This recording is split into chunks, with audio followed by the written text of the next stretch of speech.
प्रिय भक्तों, शुक्रवार का दिन माता लक्ष्मी को समर्पित माना गया है।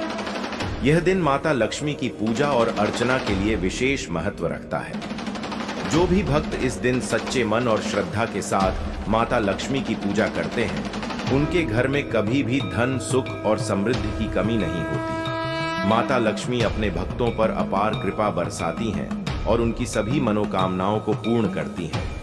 आज हम आपको माता लक्ष्मी को प्रसन्न करने के लिए उनका एक अत्यंत चमत्कारी और दिव्य मंत्र बताने वाले हैं।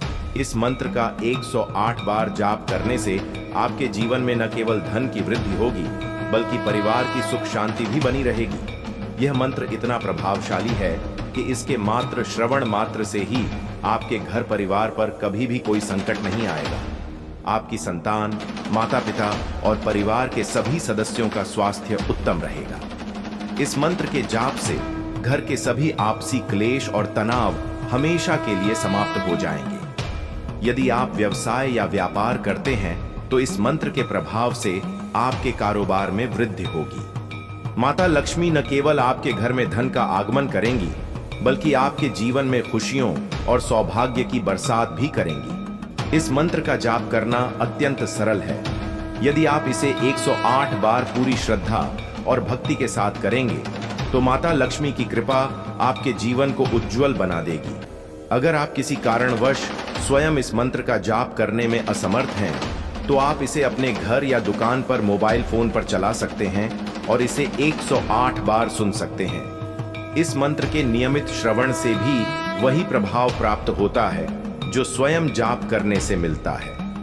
माता लक्ष्मी अपने भक्तों की भक्ति और श्रद्धा को देखती है और उनके जीवन में सुख समृद्धि का वास सुनिश्चित करती है। हम आपसे निवेदन करते हैं कि यदि आप माता लक्ष्मी का आशीर्वाद अपने और अपने परिवार के ऊपर चाहते हैं, तो हमारे इस संदेश को गहराई से सुनें और इसका पालन करें। साथ ही हमारे इस प्रयास को प्रोत्साहित करने के लिए हमारी वीडियो को दिल से लाइक करें और हमारे चैनल को सब्सक्राइब करें। कमेंट में माता लक्ष्मी की जय अवश्य लिखें। यह आपकी भक्ति और आस्था को माता लक्ष्मी तक पहुंचाने का माध्यम है। माता लक्ष्मी का यह दिव्य मंत्र आपके जीवन में शुभ परिवर्तन लाने में सहायक होगा। यह न केवल धन संपत्ति का आगमन करेगा, बल्कि आपके जीवन को तनाव मुक्त और आनंदमय बनाएगा। इस मंत्र के प्रभाव से आपके बिगड़ते कार्य भी बनने लगेंगे और आपके जीवन में स्थिरता और समृद्धि आएगी। हमेशा यह ध्यान रखें कि मंत्रों का जाप तभी सफल होता है जब इसे पूर्ण श्रद्धा और विश्वास के साथ किया जाए। आपका मन और विचार शुद्ध होना चाहिए और आपको पूरी तरह से मंत्र के प्रभाव में डूब जाना चाहिए। माता लक्ष्मी की पूजा करते समय आप उनके समक्ष दीप जलाएं, सफेद या लाल वस्त्र पहने और शुद्धता का विशेष ध्यान रखें। प्रिय भक्तों, यह मंत्र आपकी हर समस्या का समाधान बन सकता है, चाहे वह आर्थिक समस्या हो, स्वास्थ्य से जुड़ी परेशानी हो या फिर पारिवारिक तनाव हो। माता लक्ष्मी की कृपा से आपकी सभी समस्याएं दूर हो सकती हैं। इस मंत्र के जाप से आप अपने जीवन को नई दिशा और ऊंचाई दे सकते हैं। इस मंत्र को नियमित रूप से सुनने या जाप करने से आप अपने जीवन में अद्भुत बदलाव देखेंगे। आपके घर में खुशियों का माहौल होगा, परिवार में आपसी प्रेम और सहयोग बढ़ेगा और आपके कामों में सफलता प्राप्त होगी। माता लक्ष्मी का आशीर्वाद आपके जीवन को सकारात्मकता से भर देगा। हम आपको एक बार फिर याद दिलाना चाहते हैं कि इस मंत्र का जाप 108 बार अवश्य करें। यदि आप इसे जाप नहीं कर सकते तो इसे सुनें। आपकी श्रद्धा और विश्वास ही आपकी सबसे बड़ी ताकत है। माता लक्ष्मी अपने भक्तों की हर प्रकार से मदद करती हैं, बशर्ते उनकी भक्ति सच्ची और निस्वार्थ हो। तो प्रिय भक्तों, माता लक्ष्मी की पूजा अर्चना करें और इस मंत्र का जाप करें। अपनी श्रद्धा और आस्था से माता लक्ष्मी को प्रसन्न करें। हमारा यह संदेश आपके जीवन को सुख, समृद्धि और खुशियों से भर दे, यही हमारी कामना है। तो प्रिय भक्तों, मंत्र कुछ इस प्रकार है। ओम ह्रीं श्रीं क्लीं महालक्ष्म्यै नमः। ओम ह्रीं श्रीं क्लीं महालक्ष्म्यै नमः। ओम